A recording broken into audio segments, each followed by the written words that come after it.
Thank you so much, Dick, and to all of my colleagues. God bless you. To those advocacy groups that are here with us today, we want to thank them so much for their wonderful support through the last several years that we have been working on this reauthorization. So, folks, I'm a survivor. I know firsthand what happens when someone you trust abuses you. In college, I worked at a victim shelter, answering the hotline, and I've heard heartbreaking stories of abuse. For 3 years, I've been working diligently on modernizing and strengthening the Violence Against Women Act. I have worked closely with Chairman Durbin, thank you, sir, and Senator Feinstein, a dear friend and partner, along with Senator Murkowski, as well as a number of stakeholders, and they're all standing here today on a bipartisan solution that would not only reauthorize VAWA, but truly modernize it.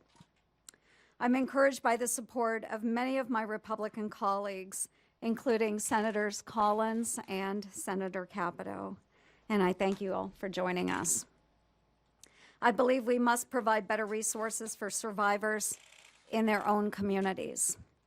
I'm happy to say we've bolstered the amount of support for our rural communities, something that is extremely important to me, just like the community that I grew up in and I still reside in. These resources will help rural survivors who are so often forgotten. Another important piece of this bill is the effort to prevent sexual violence. We have increased support for the Rape Prevention and Education Program. Instead of reacting to these horrific crimes, this program works to prevent them from happening in the first place.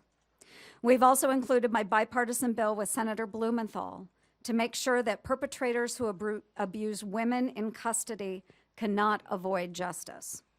Folks, I've said time and again throughout this process, I want to come to a solution that won't just be a political talking point for one side or the other, but a bill that can gain bipartisan support needed to pass the Senate and truly deliver for my fellow survivors of these life-altering abuses. We cannot avoid this reality, folks.